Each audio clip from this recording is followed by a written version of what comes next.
Welcome to the Legendary Upside podcast.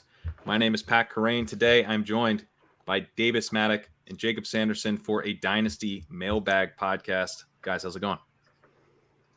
Beautiful day to be alive. Can't wait to just give some incredible Deuce Vaughn takes here on the program. I don't think we got any Deuce Vaughn questions, but we will talk about him. That's my promise as the host of this pod. You can't have Davis Mattek on and not talk about Deuce Vaughn after his dad drafted him. I mean, what a delightful story. Just beautiful. Yeah, Nepo baby Deuce Vaughn. Oh, come on. No, we can't. Don't spin it like that. Do you think that's 100% true, right? Like Deuce Vaughn probably goes undrafted unless his dad is a member of the Dallas Cowboys staff. I think we can say that with a 95% confidence interval, we can make that assertion. Yeah, he for sure goes undrafted. Even as his biggest fan, I feel comfortable admitting that. But guess what? Life isn't fair, and sometimes all you need is a guy in your corner, Pat. That's right. I'm glad to have you guys in my corner here. You guys are both top-notch Dynasty minds. Jakob is like kind of taking my corner. I used to be like the real Dynasty sicko, in like way too many Dynasty leagues. And Jacob's already done like more rookie drafts than I'm in leagues. I'm currently in 8 rookie drafts right now, which is and there's plenty more to come. So we're grinding right now. I'll be probably on the clock upwards of a dozen times over the course of this episode. So I'll just have to keep tabs anytime we get somebody else on a rant. That's perfect. Yeah. My Dynasty rankings are up on legendaryupside.com. You can check those out. They're for superflex, tight end premium, but I think, pretty easy to adjust things mentally for your one quarterback leagues. And we'll talk a little bit about that. Someone asked about the tight ends in one quarterback leagues. We'll talk about, how some of that shifts around. But you guys want to dive in? The first question here from Bullock, he was saying, in what scenarios, and Jakob, I'll kind of tee you up here because you mentioned this on Ship Chasing regarding the 101. In what scenarios should Anthony Richardson be the 101 over Bijan in Superflex? I don't really think in any scenario, unfortunately, which hurts me to say. I love Anthony Richardson, but I think sometimes people look at it too closely, where they're like, I really need a quarterback. I value the ceiling more of Anthony Richardson. I'm just going to take him, right? And then sort of the next level to that is usually I'd say, well, you should try and trade Bijan for one of the other quarterbacks who has a similar ceiling as Anthony Richardson, who's valued around Bijan. And a lot of times the answer is, well, I can't, right? And I've had a reasonable degree of success in liquidating some 101s for quarterbacks where I want to. But I think even if you can't before the draft, you still get all the rest of the summer. You get all through next off season. You get all through the season. Like Bijan Robinson is just such a safe asset. I think you take him. I think you enjoy the production. I think you look for quarterback elsewhere, either using him or other pieces on your roster. So I think you're just hemorrhaging value right away if you take Anthony Richardson over Bijan Robinson without at least getting something to trade back into the 102 and take him. I just think you could do it. I could see it working out. I could see it being one of those things where it's like, I did this really ballsy thing and took Anthony Richardson 101 and I have AFC Jalen Hurts for the next 4 years. But 80% of the probabilities probably have Bijan holding value better, contributing more points added relative to other available running backs. Like I compare Bijan a lot to Saquon, and Saquon has been injured, had seasons where he played and wasn't very good, and basically held his trade value the entire time. Like I'm in a league where Bijan just got traded today for a 2020, or where Barkley got traded for a 2024 first and a second this year, I think. And he's not even that good anymore. He played the whole season last year and was good, but he wasn't CMC or anything like that. It's just, there just sort of is like a mimetic quality about Bijan that is going to have him hold value for a long time. You probably have a reasonable chance of flipping Barkley with not that much added into Jahmyr Gibbs today, for example, who just got drafted 12th overall, right? And you could have had all of Saquon Barkley's rookie contract and then reload up with a 21-year-old version today. So I think that I'll even say Bijan might be underrated. I've had some conversations with people about saying he's value capped where he is. people forget that Jonathan Taylor was interchangeably valued with Justin Jefferson and Ja'Marr Chase this time last year. Like, I don't think that there's any rule that a running back can't hold the same value as those elite wide receivers. No, in fact, they're usually valued higher. Exactly. Like, if Bijan Robinson comes out and is a top 5 level redraft pick this year, which I think is like borderline the base case scenario for him, then he's probably going to be valued entirely on par with Jefferson and Chase. And like, you do not have trouble turning Jefferson and Chase into quarterbacks 7 through 10 plus in most scenarios. The other thing that I'll say is that I do think there's a seasonal aspect to Dynasty that if you're newer to Dynasty, even if you're in like your second or third year in Dynasty, it probably hasn't like fully clicked, just like how the psychological component of this really has a major impact, where right now everyone is building sexy rosters. It's like, I'm not an idiot. I'm not taking on some veteran who's not going to do anything for me long term. But that flips hard in August and heading into early September. Or like week 3 when you're like, I don't have a 4th wide receiver to start this week because I'm just running bad on injuries, or I got a guy suspended randomly or whatever. Like, I need Tyler Lockett's points so bad, and I wouldn't give up the 208 for him this offseason. Exactly. Like, you come around with like, if it's like you have Cedric Tillman who hasn't like played, you know, like right now, like you can probably take Cedric Tillman and be like, Tyler Lockett, what do you say? I bet you could trade the 20. I bet you could get Tyler Lockett for the 206 right now. I traded the 206 for Mike Williams today. In a spot where like I needed like a wide receiver spot. I didn't really like anybody there. Added them, and that was like in like a really deep league, right? Like we're starting like 11. That's super sharp. Where like you get a Mike Williams, like he's going to score points somewhere. The 206 might never score points. Like, so most likely will never score points. I greedily drafted De'Ami Brown in the 206. Like, you guys are fools for letting me get him in the 206. You don't. Yeah. I think as it relates to Bijan, the point is that in August, I think his value will have increased from where it is now.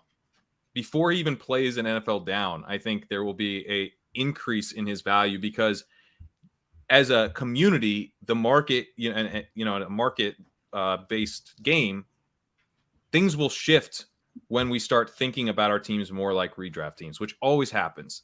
People don't care who their RB2 is right now. They really care who their RB2 is, when the season's a week away. Mm-hmm. And also, like, you just think about it, like they've been prepping for their redraft stuff. They've been thinking through like who's going to actually score points this year, So I think that if you're having trouble trading Bijan for a quarterback and you strongly want to move Bijan for a quarterback before the season, you should still take Bijan, and you'll get that opportunity later.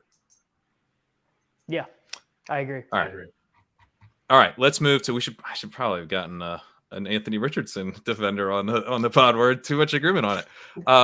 Amico. I was going to say Amico. Had him one, which I just think is like. So I think the thing with Dynasty is there's more value to be gained disagreeing with the market, the cheaper the price is. Like at very expensive rates, you just have to be right such a high percentage of the time to get that value trade-off, which doesn't make sense. I like that way of thinking. It feels like the more we do like best ball tournament content, and the more that we get Dynasty content out of people who do a lot of redraft content, high stakes redraft content, best ball content, a lot of the like really, really high upside chasing strategies start to seep their way into Dynasty, and I become more and more cowardly over time. Like I just think that with Dynasty, like you are in some ways incentivized to avoid terrible outcomes. It's a floor game. Atrophies off your team. Like, and I think like there's a point in any game where like, it's worth always chasing ceilings versus worth chasing floors. But that point hits a lot faster in Dynasty than in other formats for sure. I think one of the things people fundamentally get wrong about Dynasty is that you are managing your floor. You're constantly going, how quickly could the bottom fall out on this guy? Because early on when I was playing Dynasty, you'd always hear like, oh, this wide receiver, this 28-year-old wide receiver, he could play another 4 years. He's amazing. He's got another 4 years of great production. It's like he could, but if he has a high ankle sprain this year and doesn't do anything, now I just have to hold him and pray he's gonna actually do that. he's no trade value after that. That's a real bummer. I would prefer to reset and always have guys with trade value. So Richardson will have trade value after the year. I feel strongly about that, but I think is one of the things I think people kind of misunderstand about Dynasty is that it's pretty important to be managing your floor. And that also means staying young. It's maybe counterintuitive, but if you're young, you have a trade floor usually. All right. So we've talked the 101. Let's see. Oh, here we'll go to running back a little bit more. So from Kiv, this is a question for Jacob. How high can we dare to dream on Gibbs? Davis seems skeptical, but please put his undersized frame in a locker. My God. An aggressive question here from Kiv. Yeah, well, I think I just digitally met Davis like 10 minutes ago, so I'm probably not going to try to actively stuff him into a locker. But yeah, I'm dreaming pretty heavily on Jahmyr Gibbs. I don't have him over Richardson at the 102. I do have him at the 103, and I have moved him to RB4 in my Dynasty rankings. I've been pretty aggressive on Gibbs throughout the process. I've been aggressive on Gibbs in Devy. I think that he is such a transcendent receiving option that you actually do get a pretty solid floor. Like you think about DeAndre Swift last year, where the Lions hated him. He was like clearly had some deficiencies in certain areas, or at least the Lions thought that he did. He was still a viable starter when he was out there. And I think that's Gibbs' absolute floor in terms of what his production is being a high-end RB2. That's obviously terrible if you draft that at the 103. Here's the other aspect to it is the Dynasty market just loves young running backs. And they're so forgiving of young running backs. You look at even the guys that worked out terribly, either because they suck or because they got injured or both. Kerryon Johnson, DeAndre Swift, Miles Sanders, Javonte Williams, Josh Jacobs went down and then he comes back up. But all these guys after year one were still really heavily valued. Trent Richardson was the cover of the Sports Illustrated fantasy issue after his rookie year. Like he was the guy that was going in first round in redraft. Look at even a guy like a Ken Walker and Travis Etienne. They obviously get spiked in the draft, and now they're probably going to be going downhill. But coming off their rookie year, these guys were universally valued at the fringes of the top 5 in the Dynasty running back position. Oh, this guy never caught passes ever? He didn't catch passes as a rookie? I don't know. He'll probably figure it out. Oh, like Travis Etienne was used in a run-only role, and he probably doesn't have a high-volume path to 3-down role. We'll figure it out. Like, if Gibbs is just what we think Gibbs is, people are probably still going to be really into him. And if you have concerns about his profile, I think you can get out of him. And why I'm willing to play that market game is because I actually have legitimate fear of missing out with Gibbs that I didn't with a Kenneth Walker. This is a guy who had a wide receiver level breakout right away when he stepped on at Georgia Tech in terms of his receiving production. A guy who's been targeted at double the FBS average on wheel routes and angle routes. A guy who's an extraordinarily dynamic pass catcher that I think the NFL legitimately treated like he was the best pass catcher in this draft, whether that's rightly or wrongly. So I want to be in on Gibbs. I want to see if I'm getting the entire package. If I am, great. I have a 20-plus point per game legendary running back. If I'm not, whatever. I'll probably try and pivot off to somebody else, and I think that I'm going to be able to do that at a reasonable cost. I mean, I'm definitely not that bullish. Like, I feel more bullish about Gibbs from like a redraft best ball perspective. Like, I think he's got really good ranges of outcomes. Like, I'm not really that worried about David Montgomery. It just feels like to me, I'm not even going to quibble with ranking him. What'd you say, running back 4 in Dynasty or whatever? Like, every fucking running back sucks, dude. Like Jonathan, there were people who didn't want to buy Jonathan Taylor a year ago. You know, like there's a reason to hate every running back. It's why Crane has famously never drafted one. People are, and I did name my site after them, but I never have drafted one. I think I actually think that Gibbs is not going to have this sort of like armor that Bijan does if he gets hurt or if he just goes through like 6 games of like poor production and Montgomery scoring all the goal line touchdowns. He's not. Well, one thing is he's a bit smaller. He was 199 at the combine or whatever. And, Dan Campbell. One freaking junior chicken, man. Like, it would be so much more enjoyable. Dude. Like, one more protein shake. Oh Get to 202 just so you can be in the right bucket, man. Come Please. on. Right. I don't know. And it also just doesn't it feel like also Detroit being so in flux might end up being a bad thing? Like, who knows who their quarterback is next year? Who knows what they do with adding wide receivers? Like, it just, they're, I mean, to quote our good friend Chess Liam, you know, they're building a dynasty there in Detroit. And tough night for Chess Liam. they go inside linebacker and running back.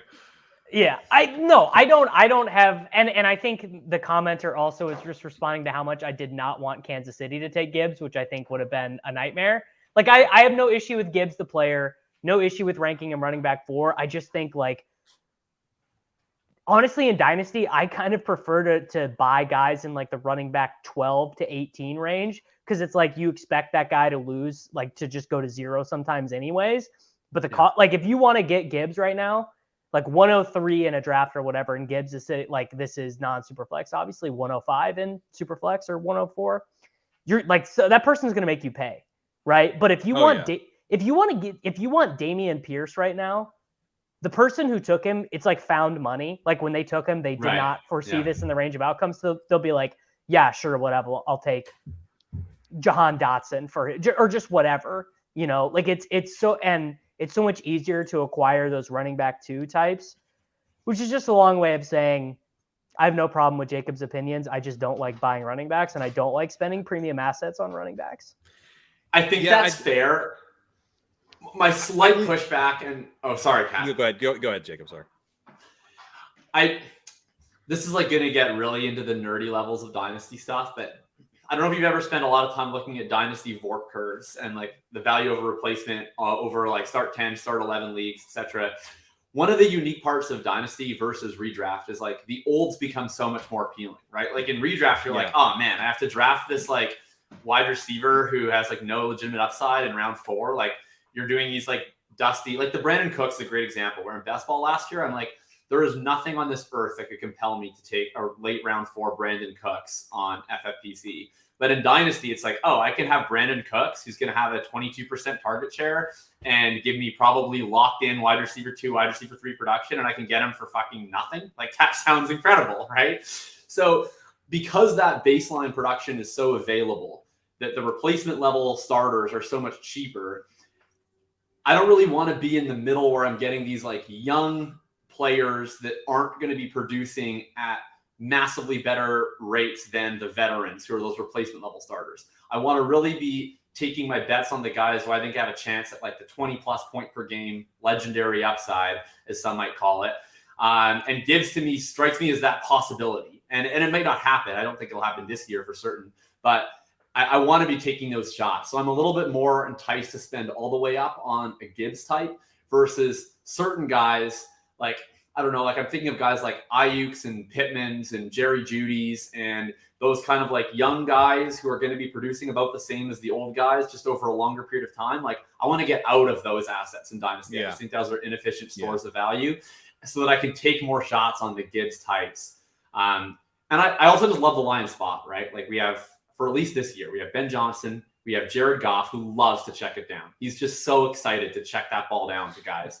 And like, they use Swift, like, I think last year, as much as fantasy Twitter hated it. Like, they gave him really tailored usage when he was out there. He got tons of advanced route concepts. He was just never out there. He's going to get those. Right. And did you see what they did, all those jet sweep packages with Khalif Raymond and Jamison Williams and stuff? Like, I think that's going to Gibbs, at least for the first 6 weeks while Jamison's out there. Like, I wouldn't be surprised if he's getting tap passes, he's getting end arounds. Like, I think they're going to use him pretty creatively. So let me push back on this part of it a little bit. Because I do agree generally that I think he's got the ceiling to make him worth chasing. And I think he's going to have very strong trade value after this year. But I also think it's unlikely, even if he turns out to be a future superstar, that he's actually going to deliver that kind of point production as a rookie. You got Dave Montgomery there. He's going to take enough snaps. We're just going to get flashes this year. And maybe they'll be really good flashes. But and maybe David Montgomery goes down and he does like a David Johnson towards the end of the season thing where he fully breaks out. It wouldn't be exactly like David Johnson. He's much smaller. I'm not saying he's David Johnson. But, you get the thing where you're like, okay, this is what we were hoping for. It's here. And then at that point, it's a runaway train. You're never trading for him. But I think most likely you're getting the flashes. You're going to feel good about Jahmyr Gibbs after his rookie season. Are you ever actually trading off? Are you ever actually cashing some of those out? Because that's the thing to me with Gibbs. Is like I'm probably just riding it out. You just got to ride it out. Yeah. Yeah. And even though we had the chance to trade off, I didn't. And then he turns out to be a bust, and I end up eating it heading into his third year. I'm pretty ruthless. So like if I don't think I'm getting the full package, I cut bait pretty quick. Like the big things I'll be looking at with Gibbs is like what type of rushing usage is he getting, and is he being successful on a wide array of rushing usage? Like is he only providing value on outside zone carries and sweeps and tendency breakers out of shotgun, or like when are they ever giving him any inside carries, and is he being successful on those carries? Like I think that's going to be the signal that I'm looking at from a long term. Or if he just has like 120 targets, then I could honestly give less of a crap if he's ever able to run the ball effectively. So I'm pretty decent at moving off guys. Like Swift was a guy I was like really into going into year 2. And then I was like, he kind of rose in value, and I thought he was pretty crappy on the ground and good at other aspects. And I went from like 25% exposure to 0, like overnight. So I'm pretty comfortable with my ability to get off guys. Like Etienne is another example. I was really in on Etienne last year. He was my most rostered running back at the top 100 ADP going into last year. I'm pretty much at market today. So I don't know. It depends on how much you trust yourself to be active and to move off guys you like. But I tend to be pretty discerning. How active are you? How active is your trade market? I think that's because, if you're taking him over like Bryce Young's going to start for a long time. So if you don't have a very active league and you're the type of guy who's just like, once the guy's on your team, he stays on your team, I might go with Bryce Young and just, don't miss to the floor point you made earlier. Speaking of Swift, got a question here from Mafajer. With the latest Swift trade in relation to the running back age question, is this the time to sell Swift in Dynasty, or could his value increase from here? If someone's given you the 107 right now for DeAndre Swift, like break your finger pressing. Except there's going to be a time. There's going to be a time in the next 8 months where you're going to be like just begging to get DeAndre Swift off your roster for whatever reason, right? It could be because he gets hurt. It could be because he's a healthy scratch and Trey Sermon is getting goal line carries for the Eagles. Like, and sure, DeAndre Swift has lots of good seasons in his range of outcomes. I could see an argument for buying him if you're a team that wants points this year or that's really thin at running back or whatever, but just situation neutral, sell him. The most excitement there's going to be for DeAndre Swift is right now before the Eagles get to training camp and being like, oh, Boston Scott's going to be a big part of our plans this year. Like it just is what it is. Yeah, Davis 100% correct. Like Swift is a talented running back. He's good at some things, but like he's a really flawed running back that has a lot of fantasy appeal. But like the Eagles are just taking cheap shots on talented, explosive, flawed players. Like Gainwell's a talented, explosive, flawed player. Penny is a talented, explosive, flawed player. Swift is the same. They don't know what their running back usage is going to be right now. They're going to figure it out. They're going to see who they like across the season. I don't think that they're bringing in Swift as some every down guy. Maybe he emerges as that guy. It's possible, but there are so many cheaper options to take bets on flawed, talented running backs and good offenses that won't require a first-round pick. Like, especially Swift people, like the Swift stands are very defensive right now, and they're very excited. So, like, frying their DeAndre Swift at this moment is going to be next to impossible. I would be sending him afar. Yeah, so, we kind of acted like our lines is dead now, which is definitely is on the front office side. But I think let's appreciate that we do share something in common with Dan Campbell, which, we're both desperate to get DeAndre Swift off of our teams. I'm in complete agreement. I think it's time. Take the cash out moment. All right. Our just real quick on that our lines thing. Arif Hassan had a great tweet that I think would really help people recontextualize, which is like if you just don't know which players they took when the Lions, like if you just ignored that they took Gibbs and the linebacker in the first round, and instead they took the safety in the first round or whatever, and Laporta at 18, you could kind of talk yourself into it. You could be like, well, they invested at premium positions. They added some difference makers on offense. But obviously that's not what they did. No. So one just follow up on Swift here, because Chris asked on DeAndre Swift basically what his value should be. So Davis, you mentioned the 107, but like, what would you be? At what point are you keeping Swift if you can't get enough back? I mean, it's just all these conversations are so interesting because this rookie class is so weak, or at least it's perceived as being so weak right now. Like in Superflex, you get boosted a little bit because you have the 3 quarterbacks. So but in like an FFPC, like non-Superflex, like it just dies after 6. Like they're like the cliff from the 4 wide receivers, Gibbs and Bijan, to who is the consensus 107 in consensus 107 in single quarterback, consensus 110 in Superflex. Like I could argue for 10 guys there probably. So that makes probably it Charbonnet in 1 quarterback league. Just give me the running back. Well, second. Well, it is a running back, but I'll tell you the guy who has gone over Charbonnet in almost every single draft I've done is like, imagine a scenario where the Miami Dolphins traded a 3rd round pick, perhaps the 84th overall pick, for DeAndre Swift. And then you look at Swift and you're like, oh man, this guy, a little undersized and he's pretty explosive, but I don't know if he can handle a full load. And that's the guy that you would take. So I would just rather take Devon Achane personally than DeAndre Swift. I don't know. I think that's where Swift is like in the realm. It's like Charbonnet, Achane, Miller. I think that's kind of his zone. We didn't get any questions on Achane. We say Achane on this podcast because I can't do Achane. It's just not. But where are you at on him versus Charbonnet? Because I think that's kind of an interesting sort of philosophical question almost. I mean, I'm probably the most in. Well, this sucks actually. Like I took Devon Achane in I think every single pre-draft rookie draft that I did in the offseason, and I have like all of my Devy bags. And I can't draft him again. He's got like the 109 or 110 in every rookie draft that I've done in Superflex, which is concerning. I like him more than Charbonnet. I think what people sometimes fail to point out, and I understand why, is that unlike the James Cooks that we've seen come out in recent years, unlike even a Deuce Vaughn, frankly, unlike even a Jahmyr Gibbs, Devon Achane was a legitimate every down workhorse this past year in the SEC at Texas A&M, and he was effective on the ground. He was actually less efficient as a receiver than he was as a runner. He was still used as a receiver, but he was a really dang good runner. And when you watch his running style, like I don't think that a lot of the tropes about small running backs apply to him. Like he runs inside, he follows his blockers, he's not bouncing everything.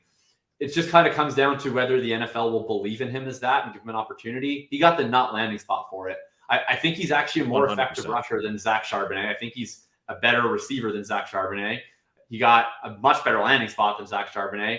I think he has as good of a shot of them letting him run with that backfield as Seattle does. Whereas I think Charbonnet is more exciting as a contingent bet. But like, I'm not the biggest Kenneth Walker fan, but I don't think Kenneth Walker's just going to ride the pine. So I would take Mr. Achane. I would probably take Swift over Mr. Achane. What about Charbonnet? Yeah, Charbonnet. I don't know. I gotta do like some transcendental meditation and try and get my head into what Pete Carroll is thinking, because I really like Kenneth Walker. I think he's so good. Like I don't give a shit about the success rate. All I care about is him hitting 8 home runs a year, where it seems like it's dead. And all of a sudden he's got a 70-yard touchdown. Like I bet Barry Sanders had a shit success rate. Honestly, I bet he did. I bet he had pretty good elusive rating on Barry. Yeah, probably. But pretty good. But I just like, what is Pete Carroll doing, dude? Is it just like, I don't know, man. I think what it is like he just values the running back position so much. That's what we just Ken decided. Walker, and he's like, Ken Walker is like, he needs every part of his running back room to be covered. And like, he needs it to be covered where like, not only do they have high level across the board, but if somebody gets hurt, he has somebody else ready to go. Like he just thinks running back is so important. And he's like, yeah, drafting a running back round 2, who's going to be in on 3rd downs and take 30% of the early down carries is a totally reasonable use of a 2nd round pick. And Ken Walker being used as a glorified explosive playback, like he's Miles Sanders, is also an entirely reasonable use of a 2nd round pick. Like I just don't think that he understands that he could have drafted Kenny McIntosh only and gotten probably 80% out of what he's going to get to Zach Charbonnet this year. I think you're right. I think it's just that he loves running backs. It's just he's like, I gotta have my guys. Like I gotta have 4 dudes who can just do it when called upon. But we've seen this before, and I would just, in Seattle, they do seem to kind of, maybe it's not pure meritocracy, but they're looking for things on the practice field clearly, because that's how you get Chris Carson playing ahead of first-round pick Rashad Penny, obviously injuries as well. But we've had guys, CJ Prosise never really got that big of a chance there. Yeah. It's like the draft capital that they spent on Kenneth Walker, and you could make the case against Charbonnet, might not ultimately mean much because Walker just could outplay him. But I do think that there are scenarios where they're just like, you know what? Those 8 home runs a year are nice, but we like how this guy's doing everything the way we ask him to do it all the time. And we've seen, Penny is so talented. They never really played him. I agree. I'm probably one of the lower people on Walker out there, but I still think he's just better at Charbonnet, or better than Charbonnet at a lot of things. Like, I just can't imagine them ever being like, we're never putting this guy on the field. Like, he's clearly really talented. I don't know. I just don't buy it. I really think, like, remember the game that they had against Carolina last year after Penny got hurt and then Walker got hurt? Gino threw like 3 interceptions. They were trotting out Travis Homer. They couldn't run the ball at all. I just think Pete, was stewing on the team bus that night. He was like, never again will I allow my team to start Travis Homer at running back. Like, we will draft so many running backs that no matter how many of them get hurt, we will be able to establish it. I don't know. I think that game wounded him. So I agree. I take your point that, what I'm suggesting that maybe Charbonnet is takes over as the lead back is thin. And I think even in that case, it would not be like he's dominating snaps. It'd be like the 1A, 1B situation. Walker's not going away. He's too good. He does what he does very well. He has other flaws that are pretty big flaws, but yeah, I think when you compare him to Achane, it's like, well, all right, we're talking about basically 2 committee backs probably. And while I think Achane will have a more consistent value to your roster, I do think that when Charbonnet is clearly supposed to be in your lineup because maybe Walker tweaked his ankle or whatever as a hamstring thing, you're going to be psyched to start Charbonnet. And I don't know that you're ever going to be that psyched to start Achane unless he's an absolute star, which is definitely possible. But I think that's my thing. I don't have a whole ton of confidence that a team will ever be like, Devon Achane, we're giving you 17 carries a game and 4 targets. Do what you can. But I do think if a team did, he would really crush it. I just think he's so good. I'm so in love with him as a talent that I don't think it'll happen on purpose. I think it's going to need to be a thing where he starts off, he's getting 8 carries a game. He's averaging 6 It might happen on purpose with Mike McDaniel. He literally said he was in love with Devon Achane. This was the spot. I think he loves him as much as I do. That's the thing. I do. I just when I watched Achane, I was like, this is my favorite player. I'm trading for him on all of my Devy squads. I can't wait to roster him. I've been calling him College Station Tony Pollard for 3 years. He goes to Miami. I think McDaniel loves him. I just see a scenario where he's so good. And then, Wilson gets hurt or Mostert gets hurt. So there's a couple of games where it's we don't have anybody else. So Devon Achane has to take 15 carries and he turns 15 carries into 105 yards and 2 touchdowns. And then it's well, let's just see if he can do this. I don't know. This is the one team where I think it's kind of in play that he could just be a workhorse. This is the one spot for me where I can see it. And I don't know. I'm excited about it. And I guess to me, it's for Charbonnet to be a workhorse, I think he probably needs Walker to get hurt. For Achane to be a workhorse, I think he probably needs his coach to let him have a chance is kind of where it comes down to me. And I guess I just would rather bet on what's happening naturally. It's not a philosophical thing from him, though. Mike McDaniel probably is unlikely to ever have a workhorse. But I don't think you need him to be a workhorse. Sure, I think you need him to get to 55 to 60 an hour. McDaniel's mentor was having Elijah Mitchell close games over Christian McCaffrey, who he traded a 2nd-round pick for. It's just ingrained. I hope they don't talk anymore. Don't talk anymore. Could Achane have 2022 Tony Pollard's role? within the next 2 years. That is, I think Pollard is actually like a perfect comparison where they were even. What did the now fired running back coach of the Dallas Cowboys was like? Yeah, we don't want to give him that much work, so we're playing Lloyd Davis or what? Yeah. But it didn't even matter because Pollard is so good. So I actually Pollard is 209 though. By the way, he's got over 20 pounds on Devon. He plays big, man. I know this is like the most vibes based take. I get it. Like I understand it. What was Chris Johnson? Was he 191? I forget.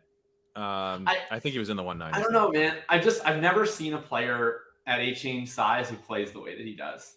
He plays like he's compact and he's fast and he's fearless and he cuts it inside. I don't think he's going to get 300 carries, but like this man took 41 carries in a double overtime SEC game against LSU, and he rushed for 225 yards, and he was dominant throughout the game on 41 carries in a game against an SEC defense. Like I just don't believe that if he was given volume, he would just wilt. That's pretty compelling. I'm not gonna lie.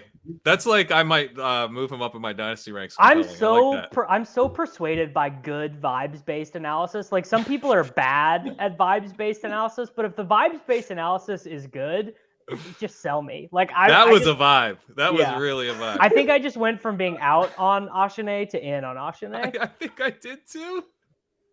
I think I'm in. I was already in for redraft.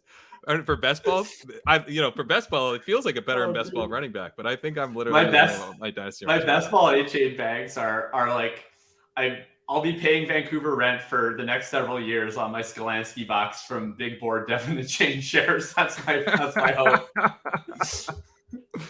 All right. Well, let's actually this is kind of a good segue here because someone was asking about the tight ends and where to kind of deal with this tight end cluster.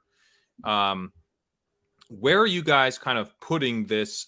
And I have Kincaid, Mayer, and Laporta all grouped together in my superflex ranks. They're kind of this like shifting block. And it's like the question really is, where do you put that block? Do you put it behind, I think you obviously put it behind the top 4 wide receivers, but like I have Marvin Mims currently sneaking up in there just because I like Marvin Mims a lot. You've got Will Levis that you got to deal with. You've got Devon Achane and Zach Charbonnet. That's such a good way of putting it. Will Levis that you got to deal with. You got to deal with him. He's like an obstacle. Yeah, he is. Where would you put? And I'm curious as well with Achane because it sounds like maybe he's all of our running back 3 now. I mean, I want these tight ends more than I want Charbonnet or Achane or Levis. Like, it's like maybe I'll take them just because it works out that way, and I don't want to be that divorced from the market. But Laporta, like whoever hits, and I mean, tight end prospecting is like really a game of like you whack fuck, like no one knows, but. Kincaid, Meyer, Laporta, they all kind of have the needed athletic, I guess not Kincaid, but the relatively good athletic testing, relatively good collegiate production, good landing spots. Like they all kind of check the boxes of like, why can't all these guys 18 months from now be? Well, also the other thing is that Kelsey is going to be done soon. So like, the tight end, like it's gonna the needed points to be like the tight end 2 might be like so much less in a year, There is nothing worse. Well, there's one thing worse. It's when you need a quarterback. But after you need trading after needing a quarterback type vibes. Right, that's the worst, right? Like, I had one. That's not a good vibe. It's from the best vibes to the worst vibes. I had a team where my quarterback last year were Kyler, Jameis, and Tom Brady, and I went into this offseason. It's like, well, I guess I need to trade a first for Geno Smith now. Like that's my life. But beyond that situation, like not having a tight end is one of the worst situations because nobody ever wants to give away a tight end for free, right? Like nobody has that much depth at tight end usually. Like I'll even have tight end rooms where it's like I have Andrews and I have Goddard and I have Dulcich, and it's like, if you want my Greg Dulcich, like I better get a tight end in return. Like I need to keep this stockpiled. So I'm always trying to look at building out the tight end room. And Yeah, it ends up being I have Kincaid at the 110 right now. I have Mayer at the 111 right now, and I have Sam Laporta at the 201. So I'm pretty aggressive in my ranking of these tight ends. It's just I think I'm one spot behind you on. I have Laporta at the 201. I have Kincaid 11 and Mayer 12. So we're like, yeah. So it's pretty much in the same zone. Like, think about Trey McBride. Like, that guy was brutal last year. He couldn't take Zach Ertz off the field to save his life. Zach Ertz leaves, and then McBride is just objectively worse than Zach Ertz was. And you try to trade a 206 for Trey McBride right now. Try it. See how that works in tight end premium. Like, it's probably not going to result in you adding Trey McBride to your roster. So, and that was a late second round pick. These guys were all drafted ahead of Trey McBride. Presumably, you'd think base case they have a better rookie year than literally not playing and then playing badly when the geriatric tight end ahead of you gets hurt. So I would be pretty excited about them or the running backs. Like, after the first 4 wide receivers, I'll let Pat sell me on Marvin Mims. But after the first 4 wide receivers, just a tough sell for me to take guys where I need them to be way better as wide receivers to be able to have real resale value or generate legitimate production. Then I need these tight ends and running backs to be good at tight end and running back. yeah, that's very fair. My thing with Mims is that his profile I thought was very strong with draft capital, but I just wasn't sure if that draft capital was going to be there. And then, the Broncos trade up for him to get him at the end of the second round. And it's like, I don't know what's going on with the Saints quarterback situation, but I know Sean Payton's going to be there. And to get the wide receiver that he just put the stand, this is my wide receiver, after he's talked about trading Judy, talked about trading Sutton. I'm like, I think Marvin Mims is going to be a big part of that offense, and has been one of these guys that like Devy guys have talked up as we love Mims. Like, Mims has been kind of like almost forgotten about, or almost like people have gotten bored of him. We don't, talking to Travis May, kind of making that case. And then, he didn't have the strongest analytical profile, but it was pretty good.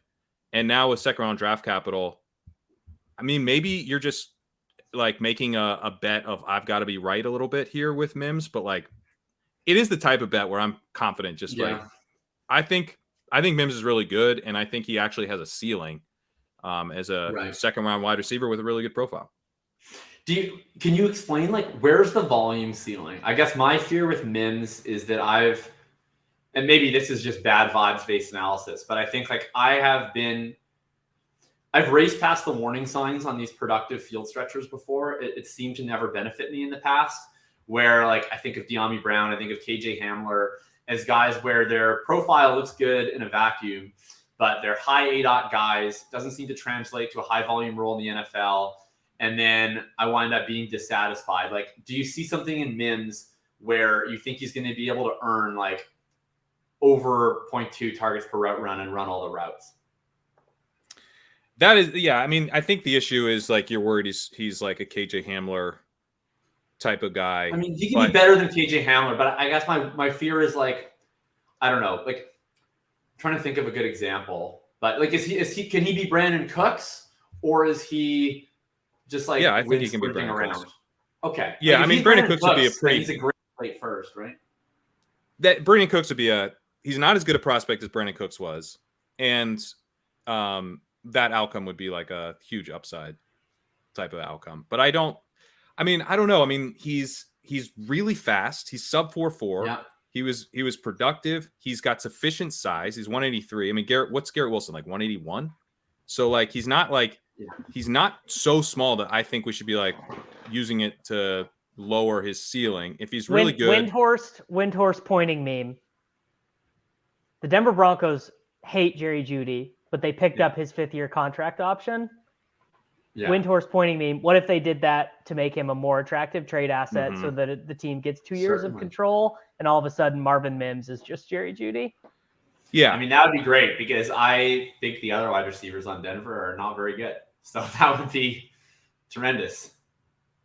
Yeah. So, I mean, that is the issue though, Jake, was that maybe he's just a deep threat. And then, and that's not because he gets open. That's what Payton talked about. He was like, the quote, I tweeted this out, it's so funny. He's like, a lot of guys in this class looks like they're driving in rush hour traffic Monday through Friday. Oh, You yeah. see this guy? This guy's driving on Saturday and Sunday. He was open. It was different. It's like, all right, So I like hearing that. Do you think Sean Payton thinks he's found his Brandon Cooks, or has he found his Devery Henderson? That's going to be like my question. Let's hope it's Cooks. Okay. You've talked me into it a bit more. I have him at 205 right now. I saw where you have him ranked, and it is not 205. So maybe I'll move him up. Yeah. Maybe I should move him behind the tight ends. Maybe I'll move him ahead. I'm keeping him ahead of Levis. So you can't talk me out of that. The tight ends, those three guys are all better than Mims. Yeah, I moved him ahead of. That's from the Sooner fan. So I love Marvin Mims, but I mean, also Denver is like not that good of a landing spot. You know, like. I think it's fine. Do we think that Russ is?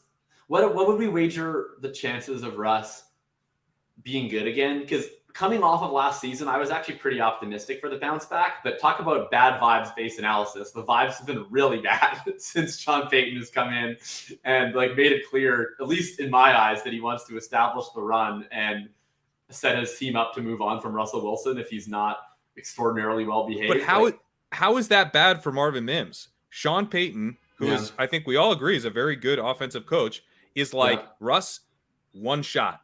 You got one shot. If you're not good, I'm moving on. That's exactly what I want. Russ was horrible last year. I don't want some guy who's like, I can fix Russ. I'm going to tie 3 years of my life to it. Well, I guess the best case for Marvin Mims is that Russ is like good, because a good Russ is the best quarterback possible for Marvin Mims. Yeah, a good Russ is ideal, and Russ sucking and being gone after the year is my second favorite choice. And I think Payton gives you both outcomes.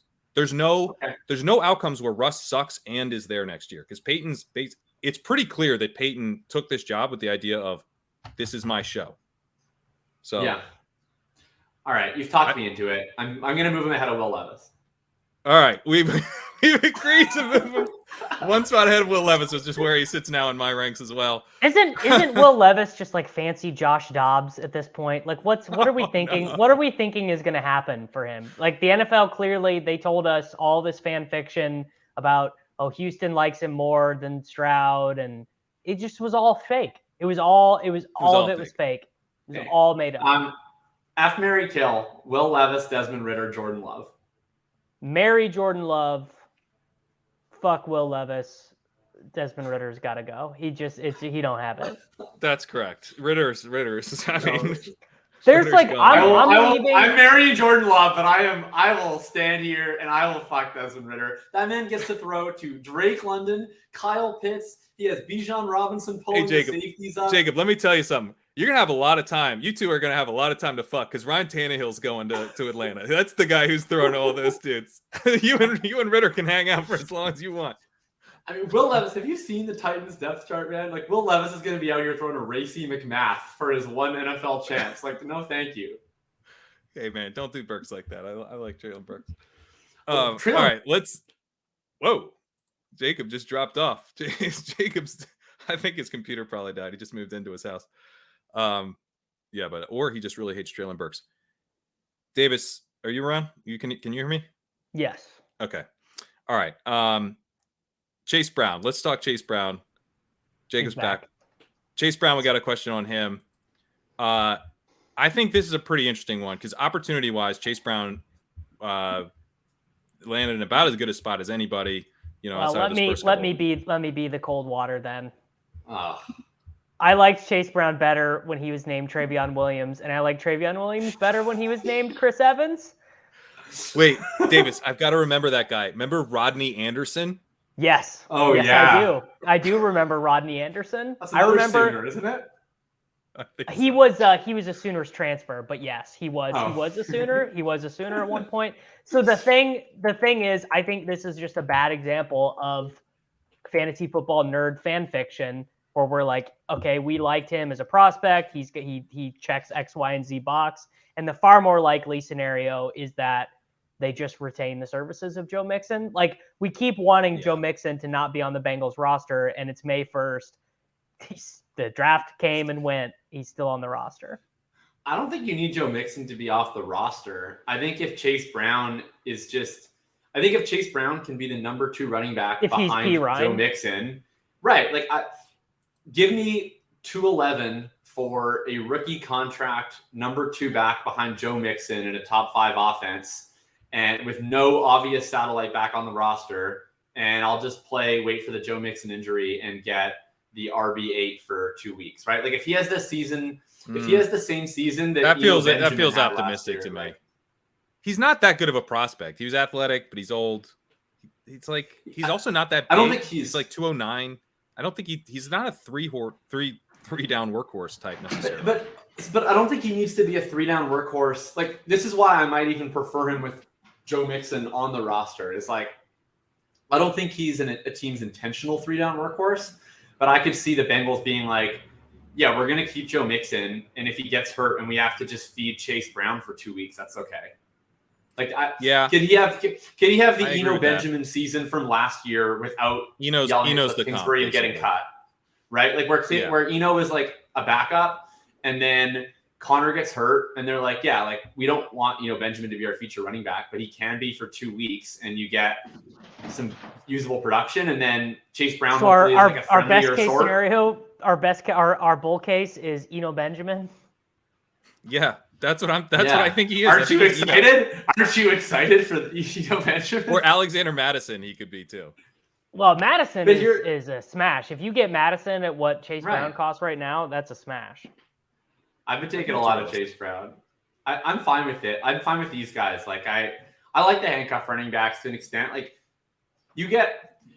imagine if you had Alexander Madison, if you took him at where did he go? Probably like a 2-3 turn in rookie drafts, I think. Like, if you were taking Alexander Madison at the 2-3 turn in rookie drafts, you probably got like 10 times where you put him into your lineup. You knew exactly when to put him into your lineup. You knew when to chill him on the bench.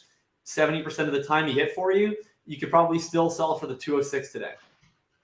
Yeah, it's hard for me to tout Zach Charbonnet and then not be into Chase Brown, but I just don't really like Chase Brown that much.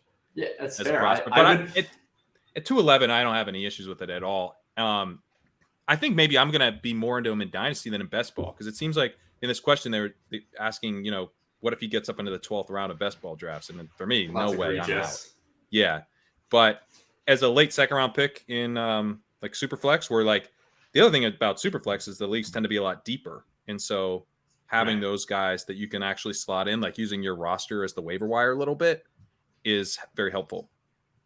If he goes in the 12th round in Best Ball, it's just so bad, because like the Bengals are going to sign, I don't know, Darrell Williams or someone of the Darrell Williams extended universe. And like that guy's going to be 50-50 with Chase Brown to be the number 2 back. So you can't draft that guy in the 12th round, but I've been drafting him in the 16th for however long that lasts.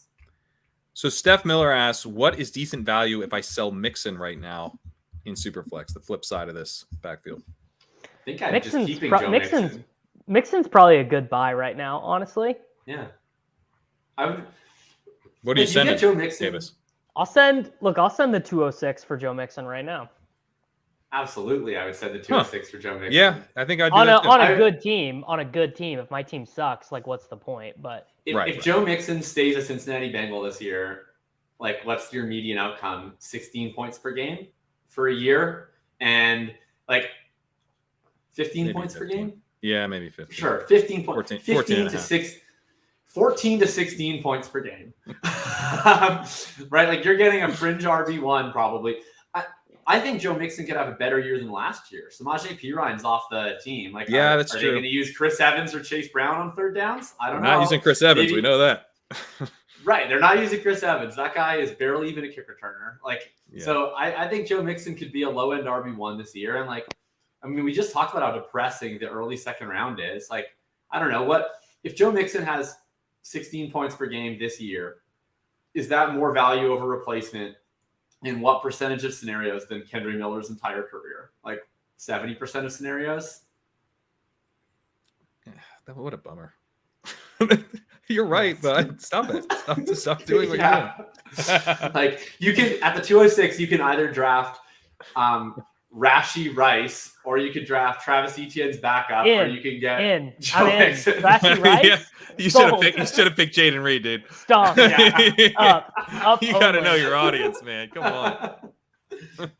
All right, let's talk a different handcuff running back. Jerome Ford, MSOS asked about Jerome Ford. Is he truly going to be the second man to Chubb? And how should we play the Chubb situation with Hunt and Dearness Johnson now gone? Davis and I were just on ADP chasing. It sounds like I'm a bit more bullish on Davis than Chubb, although it doesn't seem like you're out on Chubb, Davis. But thoughts on the Browns backfield? This is a spot where, like, on May 1st, I think we can tell ourselves lots of stories, and they're all probably less interesting than what ends up happening. Like, they're the team that signed Zeke, that some third string running back we don't even know. Like, here, let's I didn't even think about that, dude. They could totally be the team that signed Zeke. That would make a lot of sense. They're the team that signs Kareem Hunt, probably. Right, but they also have. I think they think Hunt is done. They also have John Kelly. I mean, John Kelly has hung around NFL teams for a while. They got Hassan Hall as an undrafted free agent. Like, I think there are a lot of ways that this production can be split up and divided in ways that are not beneficial for fantasy football. Yeah. Is really the thing. Do you guys remember in 2021 when Kareem Hunt got hurt and there were people that were touting Nick Chubb being the RB1 overall for however long Kareem Hunt got hurt? And then they employed a man who was previously a fisherman as of about 18 months prior to play every single long down and distance. This is the type of shit, like, NFL coaches would rather give snaps to a fisherman than go to therapy. Dearness Johnson was literally like, he had his line in the water and he was reeling in a mahi and he got the call from Andrew Berry. He's doing some deep sea fishing, right? No, that is literally what he fished for, was mahi off the Florida Keys. That you can. Wow. That's 100% a true story. And he got the cell phone call. They were like, "Look, man, we would rather die than let Nick Chubb ever see the field on a 3rd and 8. Like, you need to get here immediately." I had him fishing for trout in the river. I didn't know he was it was off the Florida Keys. I don't know. I just think that they look at Chubb and they're like, "Look, man, you have an extraordinary comparative advantage at running the ball. Like, you're better at it than anybody. And you're probably dead ass average at playing in passing situations. And we would just rather preserve your body for the things that you're the best at and play some other jag to do things 90% as good as you." Like, it's smart. That's what teams should do. It's just annoying for us. So I don't know. I look at Chubb's ADP in best ball. I'd rather have Tony Pollard. I'd rather have Breece Hall.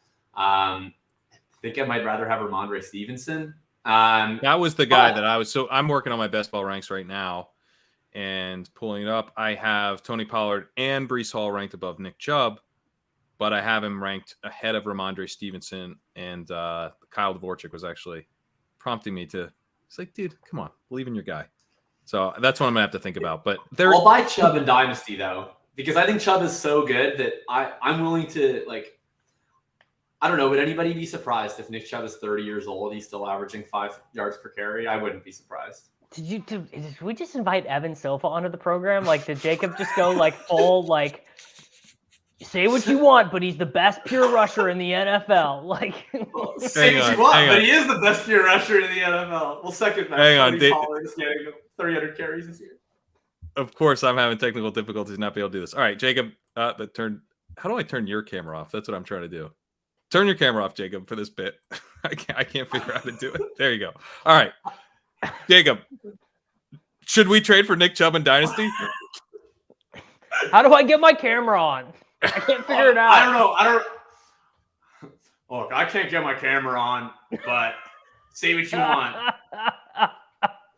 None of your spreadsheet socialism is going to take Nick Chubb away from sniffing that end zone 12 times this year, and he's going to be sniffing that end zone in 2026. Oh, yeah. This podcast got way more high tea. All right. I'm dead serious. Trade for Nick Chubb in Dynasty today. I was about to put Ramondre Stevenson ahead of my best ball ranks, and now I'm not. Actually, Evan Silva actually convinced me not to. So that was a good impression. It actually persuaded me.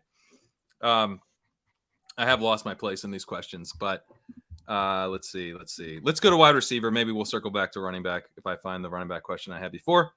But the draft was kind of interesting in terms of all the top wide receivers.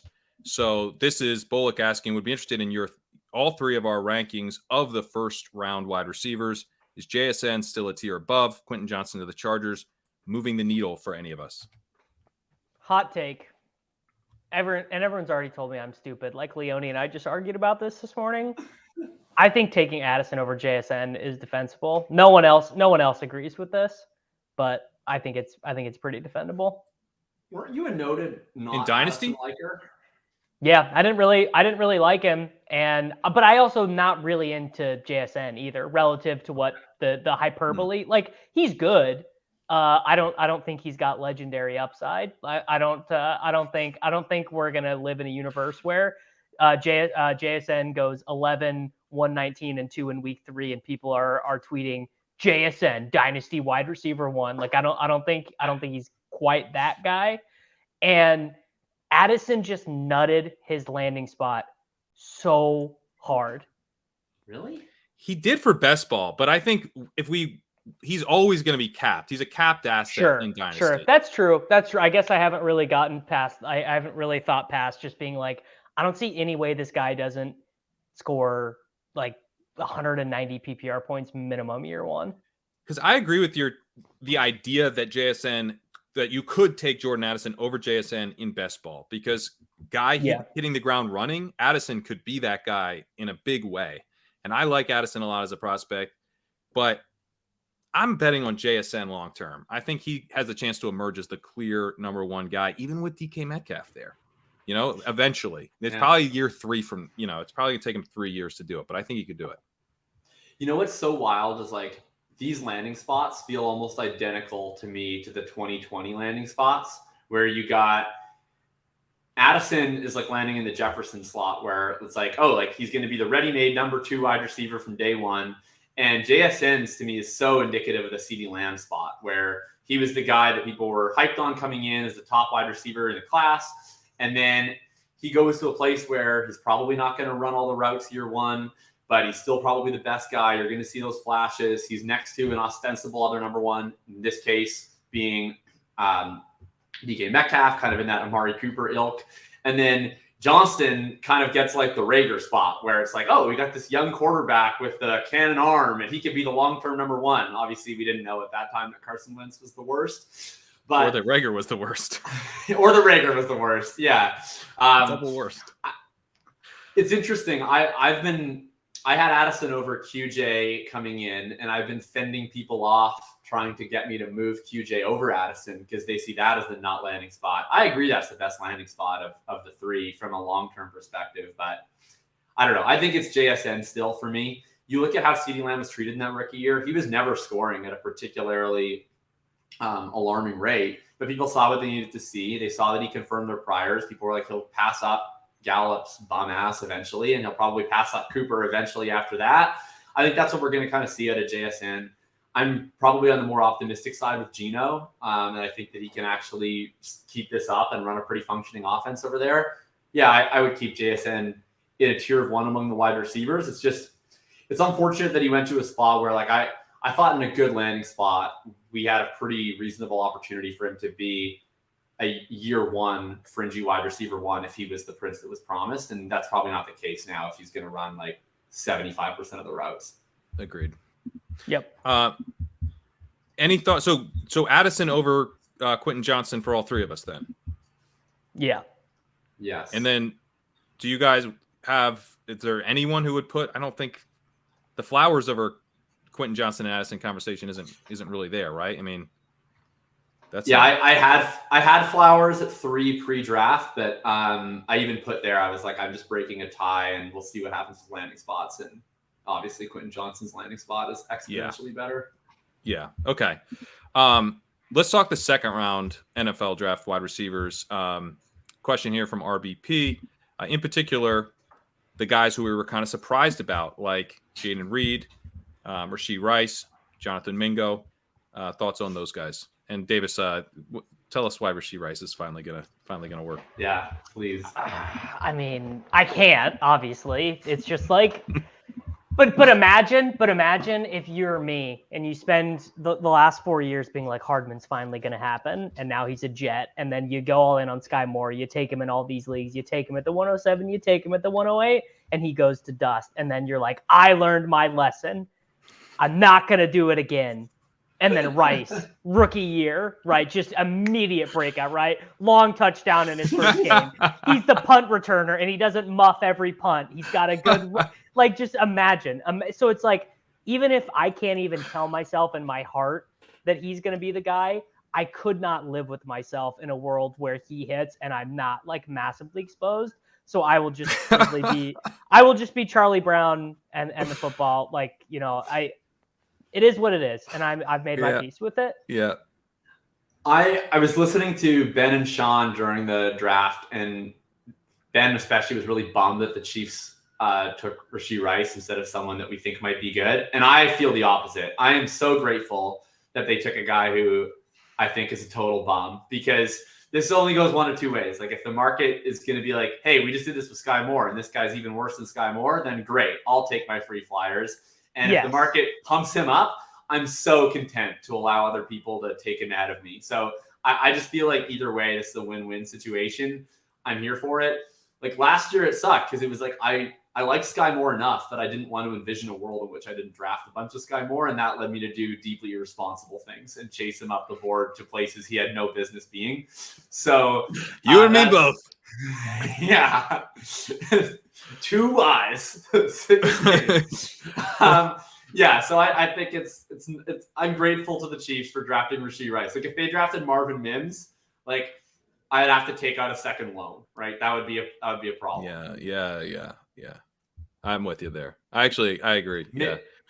Jonathan Mingo, I can't imagine having less interest in a player. To me, that just seems like the obvious fade, where he's a prospect that never really did anything in Ole Miss. He's like, okay, he's big, but he's like probably a slot wide receiver. He seems to have most success underneath and after the catch, not as much downfield. And then he goes to a wide open depth chart, which is like nice in theory. But like, if we're talking about a not very productive power slot wide receiver, is that the type of archetype you think will have success with DJ Chark and Adam Thielen drawing coverage away from him? Like, I don't foresee a lot of efficiency in his immediate future. So that's the guy who will allow me to take tight ends and running backs. Where do you think he's going to go in these rookie drafts? I mean, I guess you know where he's going because you're in 8 of them. Well, I've seen a wide range. I've seen him go as early as 201, and I've seen him go as late as 27, 28, and I've yet to consider him. I'll put it that way. I have him ranked. Probably too low, to be honest. Maybe I'm just proving a point or something, but I have him ranked at the 304, so I will be getting 0 Jonathan. Okay. I have him ranked at the 205. So I think on the back end of those ranges, I would be happy to get some exposure. I think, he's drafted with enough draft capital that they're going to be incentivized to get him out on the field, see what he can do, get him targets. In the RotoViz box score scout, his second highest comp is Michael Pittman, which is like kind of perfect because that's exactly the type of bet that I think we're making. It is. And Chase Claypool comes up. Deebo Samuel actually comes up. Well, I think they're, he's not Deebo Samuel, obviously. But he's like... You're talking me into it. He's big. He's athletic. He was drafted highly. Team's going to get him involved right away. That's a pretty good bet to increase in value. I was making the case that in best ball, you want to be taking him now because if he gets up into the single-digit rounds, that's not a good bet. But he's a pretty good bet in the double-digit rounds. I think even, 10, 11, I think you can talk yourself into it because he's going to get targets right away.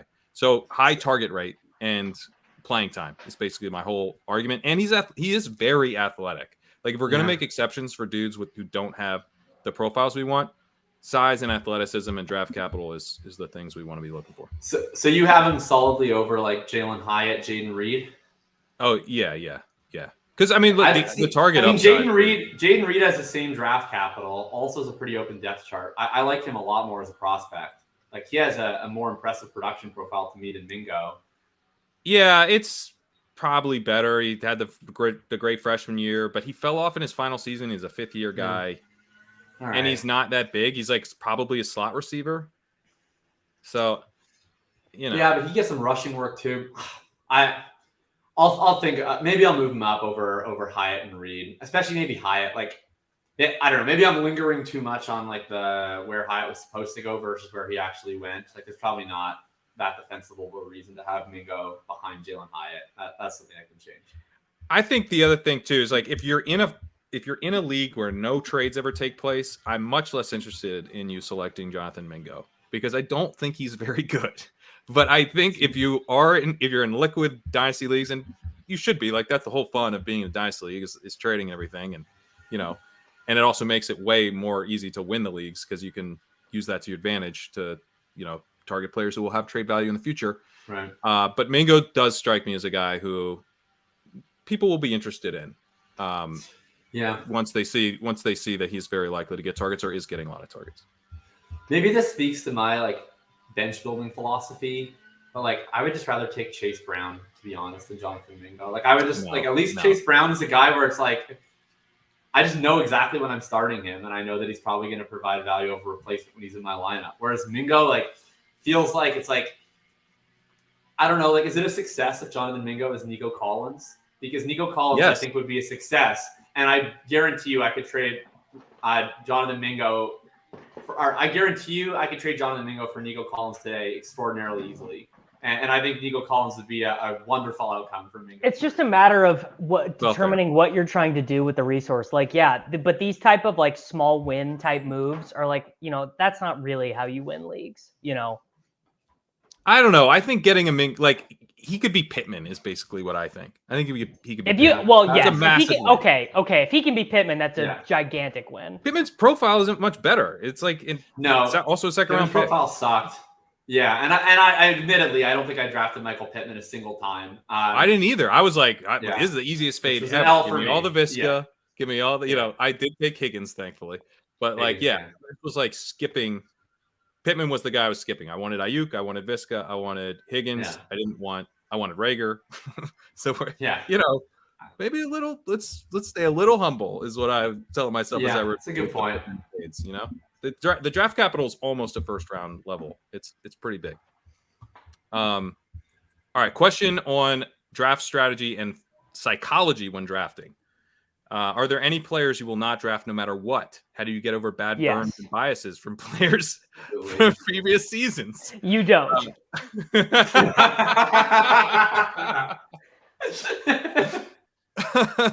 All right. Jacob, any thoughts? Yeah. Okay. This will once again risk Pete referring to me as an incel, but for any of my portfolio dynasty friends out there in the universe. Yeah, this is such a Drew Dinkmeyer ass answer coming in where it's like, we don't hate players, we hate ADPs type vibe. So the way I look at it is like once we get into tiers, I try to set target exposures for each player. And then so I have my ranks, but I'm looking at, okay, these are guys that I want to be 3x the market on, 2x the market on, 1x the market on. And then from there, I'm like, where do I need to actually take these guys to achieve that? And so usually what ends up happening is in each pocket, I'm looking at what are the guys I want to have massive stands on? What are the guys I fear not having at least an at-market position of? And what are the guys that I'm willing to pass up so that I can get my excess position elsewhere? So like when I'm looking at a Jonathan Mingo, for instance, going in like that mid-2 range, like there's going to be guys like a Laporta, for instance, I want to be aggressively over market on.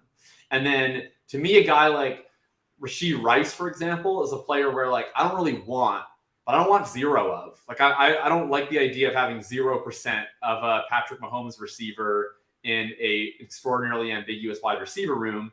And then I look around at my guy Mingo and I'm like, like if I want to get extra Laporta and I don't want it to come entirely at the expense of Rashee Rice, like that leaves me not drafting Mingo. Like that would be an example. Yeah. Like last year, for instance, like a good example was the early first. I was like, the guy I really want was Garrett Wilson.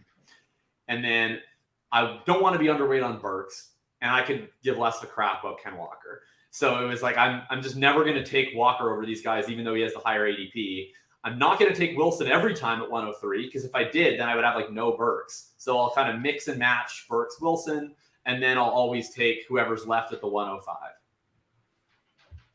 I like that approach. Yeah. And you'll miss on the Mingos, but I've compared it to Michael Pittman. If you don't have Michael Pittman, you're fine. Well, and here's the thing. Michael Pittman was extraordinarily affordable after his rookie year. Like, I think that's the thing with a lot of these wide receivers, especially the ones that have bad prospect profiles. Like Christian Watson had, on a per route basis at least, a pretty comparable rookie season to the elite guys. But the residual disrespect to his prospect profile still exists with him, to the point that, like, and he didn't have the full playing time. Yeah. If he'd had 3 more games like that, I think we'd be more in. Well, but even, take example Brandon Ayuk, and that one didn't really end up working out, but like he had a phenomenal rookie season, and he lagged behind like CeeDee Lamb and T. Higgins, the guys, by a lot. Like, you could get him after the rookie year. So I guess to me, with some of these bad wide receiver prospect profiles, like, I'll just not draft them, and then the ones that I think actually are going to be good, I'll just trade for them the next offseason. And it'll be more expensive, but it won't be so cost prohibitive that I fear missing out. Whereas some of the running backs, like, I don't know, like, to me, like, not taking any Dameon Pierce last year in the mid-second, I think would have stung. Like, you missed out on a chance to trade a guy for like a mid-first in the middle of that rookie season. Like, that would have been, I think, unfortunate if you fully zeroed him, versus if you fully zeroed, gosh, I can't even remember last year's rookie drafts, but insert mid-second wide receiver, like, you're probably sleeping at night. Yeah. Yeah. All right. I like that.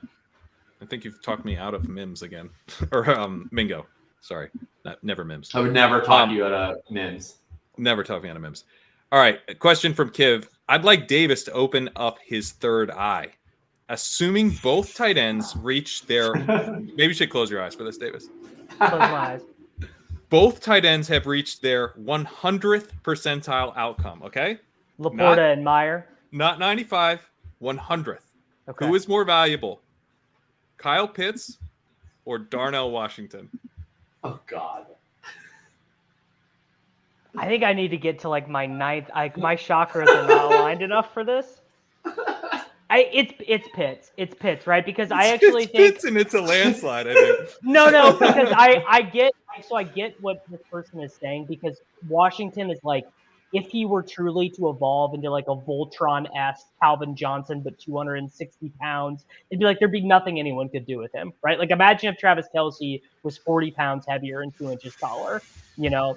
But Pitts' 100th percentile is like breaking the record for receptions in a season. Like, he's getting like 22 targets a game from Ryan Tannehill or something. So it's Pitts, but I do totally get the point of this question, and like, I'll probably be picking off Washington in the 3rd and 4th round of a lot of these guys, because I think the market was like, red flags, injuries. So like, what Rap Sheet tweeted, teams had maturity concerns with him. And maybe he is just a blocker, you know, maybe he is just Chris Manhurts or whatever. But dude, if he even turns into like Donald Parham type, like tease vibes, I'm into that. Yeah, I took my first Darnell I took a lot of them pre-draft. That didn't work out. But I took him in a real rookie draft today, the 408, which the opportunity cost there is non-existent. So like, there were multiple UDFA running backs off the board by that point. 408. I mean, God, I guess I have him ranked because I have him ranked and I only went 40 deep, so I've got him ahead of that. But what are some late guys that you're taking ahead of Darnell Washington that I should add to my ranks? Well, Zach Evans and Sean Tucker in every single draft. Not Sean Tucker. Yeah. I mean, if there's anyone I want to bet against, it's Rachaad White. No, sell me. First off, you're wrong. Second off, why? Once a guy with medical concerns straight up gets undrafted, isn't that like, don't we just write him off? I mean, you can. I guess my counter to that would be like, why not? Like, I think that's pretty much it. Like, you look at the guys in round 3, round 4, anyone who doesn't play running back or tight end that's going in round 3 and round 4, their odds of ever mattering on a dynasty team are just extraordinarily low, like in terms of the wide receivers and stuff going around there. So you have tight ends you can stick on your taxi squad forever. You have running backs. Most of the running backs left at that point are like, okay, you can have round 7 Dwayne McBride, who like wouldn't be able to catch something if you threw him the remote. Or you can take a shot with Sean Tucker. Like, I would just rather take a shot with Sean Tucker. No, come on. We won 7th round Dwayne McBride. Cook could be gone. Yeah, but come on, that's fun. Pat makes. I don't think Dwayne McBride is. is fun whatsoever. Like I like he's fun. Dwayne Dude, talk about elucibrating. He's an elucibrating crusher, man. Give him some credit. Dwayne McBride's 95th percentile outcome is Khalil Herbert, who people care so little about his rushing ability that they're racing out to think Roschon Johnson is going to be a workhorse in Chicago. Hang on. Like, well, they should be. They should be rushing Oh. out. Didn't you hear what the coaching staff said? They were referring they to him. love him as a pass protector. No. Well, they should, because he's like, Yeah, he might be the GOAT. He is. He's going to play on third downs. That's for The sure. GOAT as a pass protector only, but sure. Yeah. Do you guys did you get? I mean, Pat's been watching. I mean, he's like 90 hours into press conferences for all these NFL teams. Did you pick up that quote where they were talking about how he was a converted quarterback and that they're going to do some quote unquote fun things with that skill set? I can't believe you got me on a press conference. I went and watched all the press conferences and then get scooped by Davis. I mean, dude, No, I'm deep in the Roschon Johnson streets. Oh man, that's a good one. Gracious. By the way, I mean, hang on. I got to defend my guy Dwayne McBride here, because you compared him to Khalil Herbert like it's a bad thing. Khalil Herbert I said that's his. He led the NFL in rush yards over expected per attempt last year. Okay, I want to be Give him clear. some I rushes. love Khalil. I want to be clear. I love Khalil Herbert. I stand for Khalil Herbert. Going back to Virginia Tech, it has been a not very fruitful standing, is what I'll say. Like I've hit probably twice in my life where I've been very correct about a day 3 running back prospect that people weren't on. Like it was Pollard and Khalil Herbert. And one of these experiences has blessed me with a player on all my dynasty teams that might be a first round redraft pick. And the other has blessed me with being probably a 10th round best ball pick. And so I guess what I would say is if you're taking a long shot anyway, I would just rather bet on Sean Tucker, who can be a 3-down guy if everything works out and his heart keeps beating, versus Dwayne McBride, who like I love Khalil Herbert, but if Khalil Herbert is your best case scenario, that's like not the world's greatest best case scenario. That's all I'm saying. Yeah, I just would say that Khalil Herbert's best case scenario may not have yet materialized. Like, you could have. We'll see, because Roschon apparently is going to be playing quarterback for the Bears. But, you could get more out of a guy that talented as a rusher, I think. And Sean Tucker also, I think, only 209 pounds. So, yeah, to me, it's like he's like, isn't Sean Tucker just literally Rachaad White? Like, they're the same prospect. I understand Rachaad White was drafted way higher, but like, when you get Rachaad White was a much better receiving prospect. White's a much better receiving prospect. It's also about 10 pounds heavier. But we also got year 1 information on Rachaad White, right? Like, I feel like the Rachaad White prospect profile was like, okay, it looks really great in theory, but he's also old. And like, he was old. Do we think this guy's actually a value adder, or was he an accumulator? And then to me, year 1 told us that he's an accumulator, because as a rusher, he's worse than an accumulator. As a receiver, I think he's fine. I just had this argument with Sam. I think he's fine. Like, I think he's fine, and he's fantasy friendly. Like if Rachaad White just gets the bell cow role this year, then he's going to score a ton of fantasy points. But if we're looking at it from where do I want really long shot running backs to be on a depth chart? Like I would like them to be on a depth chart with Rachaad White, Chase Edmonds, and nobody else. Like that's a pretty. I agree with you there. I agree with you there. And yeah, I look at Zach Evans too. It's like that's well, tell me about Zach Evans, because I think maybe I'm just not quite as high on Tucker as you are, but Evans is a guy who I was like not high on at all, and it kind of has paid off so far. But I don't want to just like triple down on that take, because now he's kind of landed on in a situation where like, can he push Akers out? What are your thoughts on him as a prospect?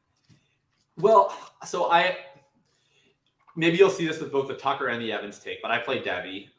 So I obviously have a soft spot in my heart for guys like Evans and Bigsby and Tucker, who we've been like worshiping for multiple years. I think with Zach Evans, the hope was that he was going to be like a Joe Mixon type, like where he was 215 and he was a good runner and he was a capable receiver. And then he was 202 and he went to the 6th round. And so that's not really the case anymore. But I still think he's a really good runner. Like, he was producing much better results per carry. Like, if you grade him out in terms of looking at his yards per carry plus, box adjusted efficiency, a lot of the stuff that Noah Hills has done, a lot of people, other folks have charted, versus Kendry Miller at TCU, who's a pretty exciting prospect. Evans was a more effective player per play.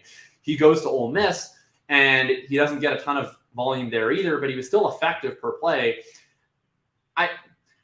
Cam Akers was good for the first time in his NFL career at the end of last year. and maybe that's just because he was fully healthy. But like, we have about a month-long sample of Cam Akers being a value-adding rusher. For most of Cam Akers' career, even pre-Achilles, he was not doing a whole lot on his carries.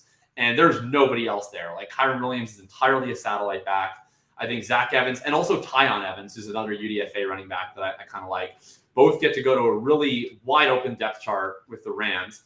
And we know with McVay, like, he's fickle. Like, he'll be like, Darrell Henderson, you get 80% of the snaps this week. 2 weeks later, you're cut, and Cam Akers gets 100% of the snaps. Like, he'll change things on the fly. He'll roll with the guy who he thinks is hot.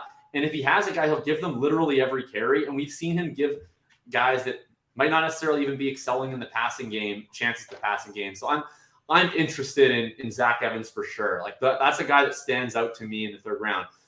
The downside is he gets cut in camp, right? Like, I mean, I was standing for Keontae Ingram last year, who feels like the exact same type of bet, and he like almost didn't make the Cardinals. So take that for what it's worth.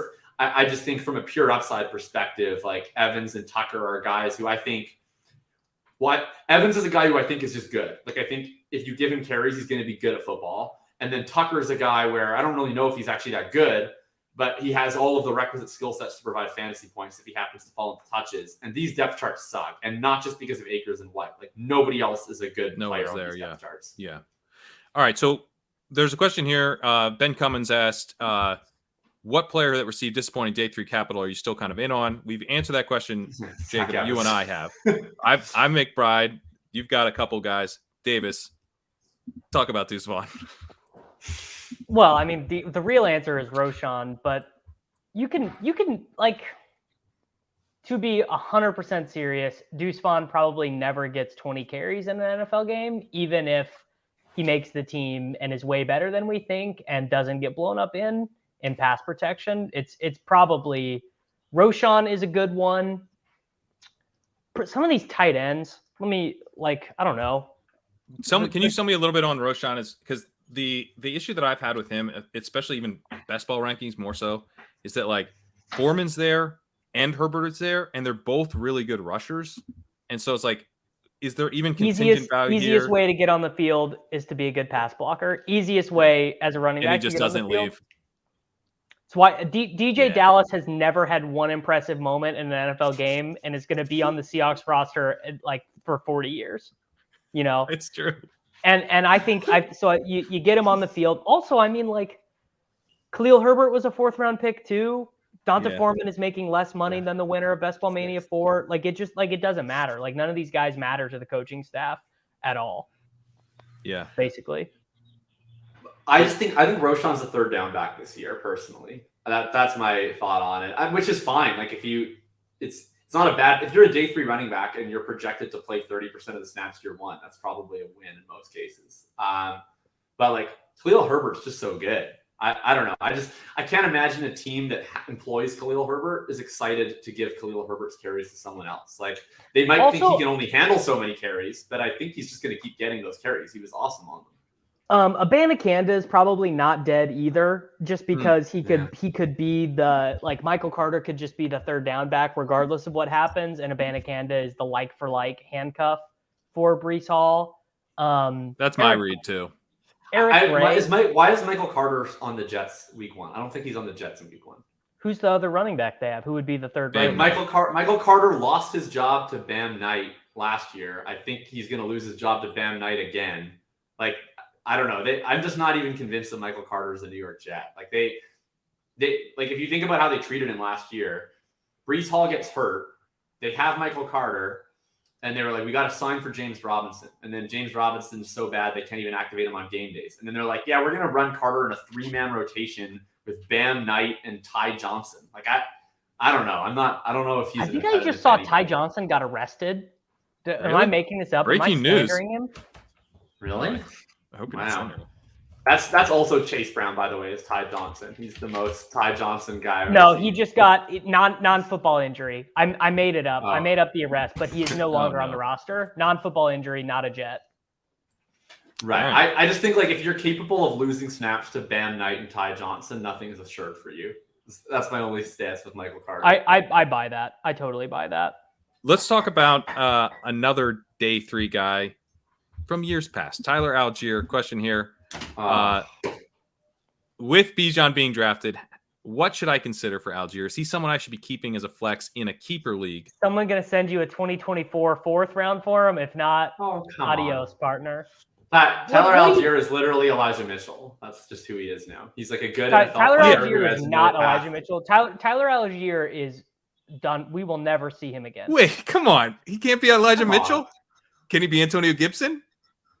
You are literally insulting me right now. Why can't he be Antonio Elijah Mitchell? Gibson?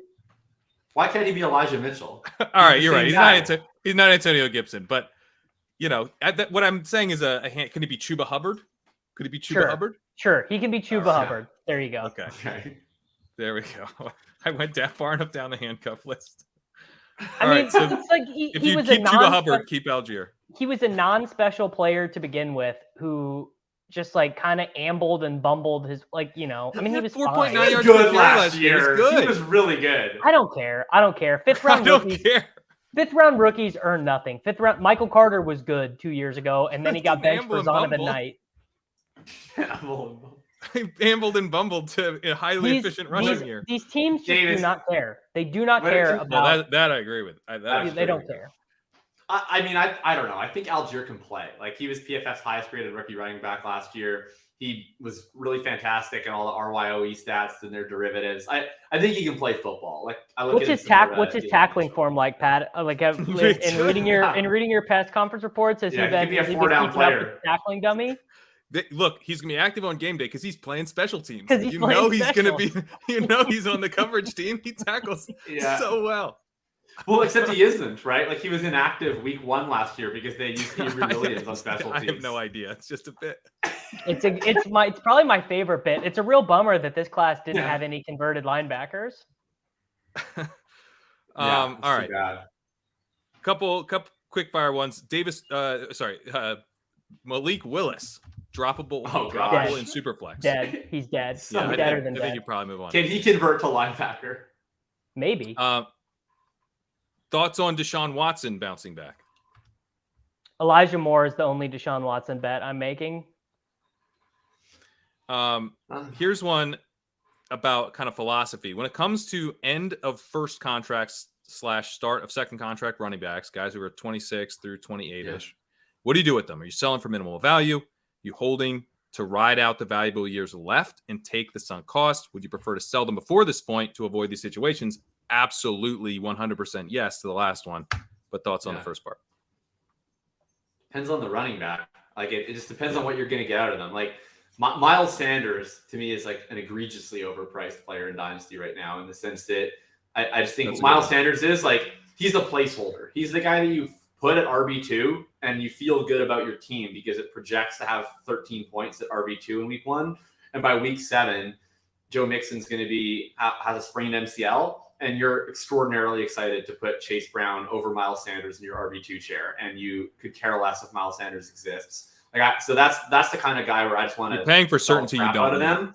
Yeah, and it's not certainty, right? Like, that's the thing. You're paying for perceived certainty for a guy who could lose his job to Chuba Hubbard in week 11. If it's at the other end of the spectrum, like, I don't know, like if it's like Aaron Jones, who's still really good at football and is priced at all times as though like the Grim Reaper is the first thing he sees in the morning, like, sure, I'll take a flyer on Aaron Jones and ride out that production because I think he has access to a higher level of usability than like a Miles Sanders does for as long as he's still good. So depends on the guy.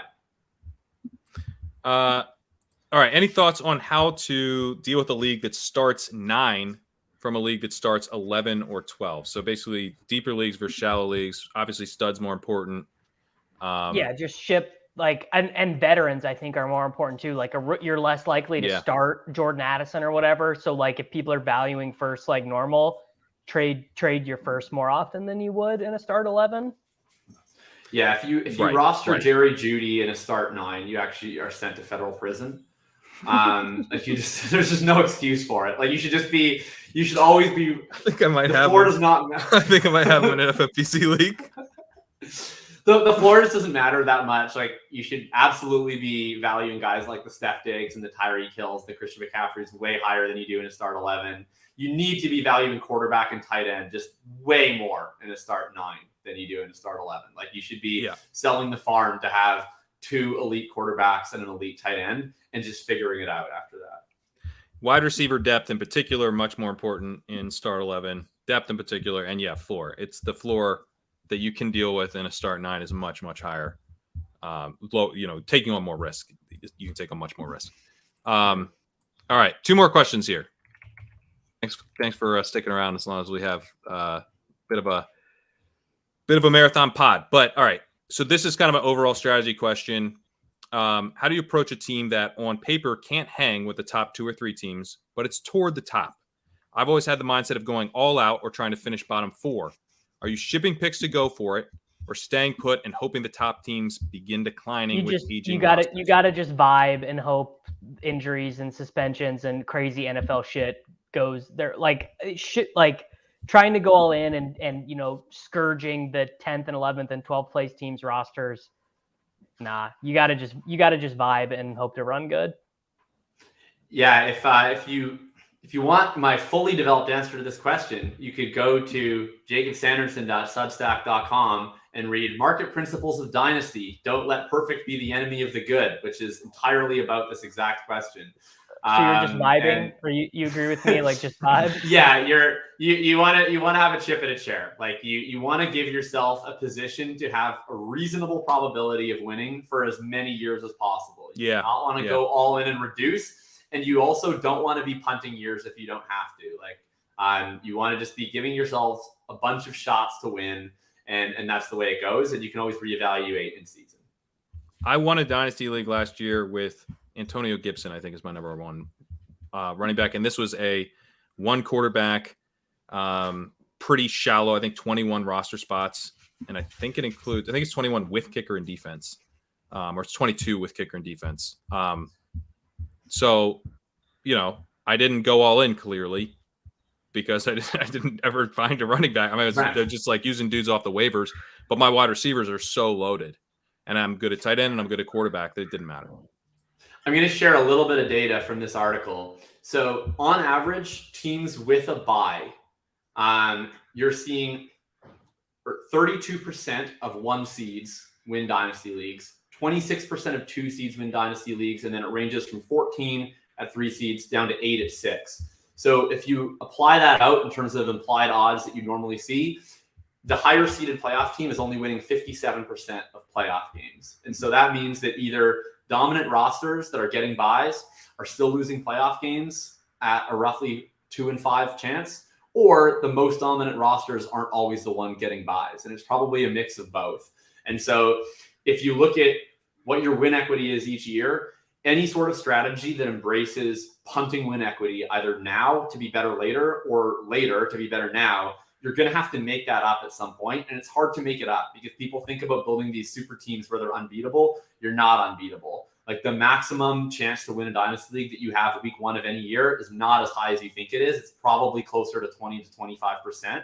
And you don't want to go all out for that and put yourself at zeros in future years. All right. That was an awesome answer. For everyone, so this last question from Drico out here. For everyone, who is the rookie who is currently priced at the lowest that they will ever be? Jacob, go ahead. I'll pick one in particular, but I think it applies to the entire position. I'll pick Tucker Kraft, but really by this, I mean the tight end class. Like the tight end situation, we have all these tight ends that people are really interested in this year. And the barrier to entry on all of them is so low compared to what they actually have to do to retain this value or go up in value. There's very few things more impactful in Dynasty than an extraordinarily elite tight end. And there are a few safer bets in terms of continuing value than just okay tight ends. Kraft is a guy who's borderline free. You had a good profile who got day 2 capital walking into a wide open depth chart. That's probably the guy that I want to take on like 50% of my dynasty teams. But I could also make the exact same answer with like Sam Laporta, or really, honestly, even Tucker Kraft's teammate, Luke Musgrave, who I don't like as much. But I like Kraft a lot. I have him. I like that answer. I was going to go Luke Schoonmaker, who I don't think any of us really like. But if he comes in, I'll make my answer Jake Ferguson or Luke Schoonmaker because one of them probably just don't leave Payton Hendershot out of this. You know, what a tight end group. Like, we got Schoonmaker, we got Payton Hendershot, Jake what a band of names we got in the Dallas Cowboys tight end room. It's one of them though, because one of them is about to walk into like 60 catches, 580 yards, and 4 touchdowns, which sounds like nothing, but is like the tight end 9. You know? Yeah. I'll go Bryce Young. Ooh. Because as we sit here, that. right, you got Bijan, you got Anthony Richardson, you know, Jahmyr Gibbs. JSN's probably not going ahead anymore, but like Stroud maybe could. So have you been in any drafts, Jacob, where you were sitting at 105 and Young was there, or you saw him go 105? I have not seen him go at the 105. I've seen him go 103 or 104, and I think all my drafts so far. I've not yet had the privilege of drafting Bryce Young, but or at least not post-draft. But yeah, I think at the 104, he would be a phenomenal pick. And even at the 104 to get the number 1 overall pick in the NFL draft at quarterback in a format where quarterbacks are so hard to get, especially guys with job security. And I know Bryce Young's got the size issues, but I think from a fantasy perspective, he has a ceiling. And I think with that coaching staff, he could eventually turn into a high volume passer given his playmaking ability. Yeah. And you know, he didn't land like Stroud in a Shanahan style system that's probably going to limit pass attempts for a long time unless he's an absolute superstar. So I think you have the chance for him to develop into, you know, he's not going to be Burrow, but like people are getting super excited about Lawrence. And I don't know that archetype is all that far off from what we might see from Bryce Young. Kind of that style of, you know, pass first rush value from the player, but more of the creative playmaking, you know, improvisational skills as a passer. I know you don't like this guy as a 204 and a non-super flex. Feels like that's just easy money. Yeah, I like that. I like that a lot. I know you don't like this guy as much. I don't either, but like I've seen CJ Stroud a lot at the 106, and that feels like picking up a dime on the street, to be honest. Like I don't think that he's the most exciting thing in the world, but at the 106, like that just becomes it's a really easy click, and it's not that often that you get the opportunity to have even a guy like that right at 106. So I think him and honestly, that's a better answer than what I just gave, because it's another 2 picks down, and he's going to be their starter for like 3-4 years. And like, basically even kind of, I'm more on the bearish side with Stroud, but it's not because I think he's going to bust. I think it's just because I don't think he's going to do all that much as a passer in that system for fantasy purposes. And I don't think he'll run a lot, even though he probably could if he wanted to. So I love that Stroud one that I was annoyed by. Like I had one league where I had Deshaun Watson, I had Russell Wilson. I was hoping to add one quarterback. I had the 1-2 and the 1-6. I take Richardson at the 1-2, and there's a guy at 1-5 whose only quarterbacks, this is super flex, are Baker Mayfield and Jameis Winston. And I'm like, well, he's obviously going to take CJ Stroud, and then I'll get JSN and we'll be rolling. And then he took JSN, and I was like, what are you doing? You're starting Baker Mayfield at QB1. And I was like really upset. And then I thought about it. I was like, well, honestly, like it's probably the better pick anyway. So I'll just take CJ Stroud and I'll be able to trade him at some point. But it's happening. People just don't want to take CJ Stroud. All right. That's pretty interesting. People. The number 2 overall pick in the draft, which apparently is a cursed pick. That's the Twitter. That is a bad pick. Yeah. It's a bad pick. All right, let's get out of here, guys. Thanks again. This has been an awesome episode. Davis, tell the people what you got going on. Sports Grid Fantasy Football Podcast, Takecast, Soulcast, all the good stuff. Come watch Sports Grid on there every day, grinding. We're doing the things. And we're all of us are in the newsletter game. You got automatic absolutes. Sign up for that. We love a good newsletter here in these parts. We sure do. All right, Jacob, tell the people what you got going on. Yeah, you can find my newsletter, Thinking About Thinking, Jacob Sanderson, Jacob with a K, of course, sanderson.substack.com. find my rookie drafts on there. Next thing you'll find from me, or rookie ranks, I should say, is my rookie draft walkthrough. And that's where I'm going to go through each portion of the draft, where I'm trying to target my high exposures, medium exposures, zeros, what types of trades I've been making, where I'm trying to navigate the draft boards. I'm excited about that one. And then I'll have updated ranks that'll be both in my vacuum in terms of how I'm evaluating the players, and also my actionable ranks, which is where I've built in ADP that I've been able to mine over the last week. So excited for that as well next weekend. Awesome. That sounds incredible. Can't wait for that. Everyone go sign up for Legendary Upside. Go to legendaryupside.com/early. You can get 30%, not 30%, $30. That's better than percent. $30 off your first year. I'll be running that through July 18th, which is and it's an important day on the calendar. So go ahead and sign up. I'm about to drop my best ball rankings, kind of tinkering with them. I plan to get them up like later tonight. I'll probably send out the posts like early tomorrow morning. So look for those. Got my Superflex Dynasty rankings up right now. Thanks so much for watching, and we will see you guys next time.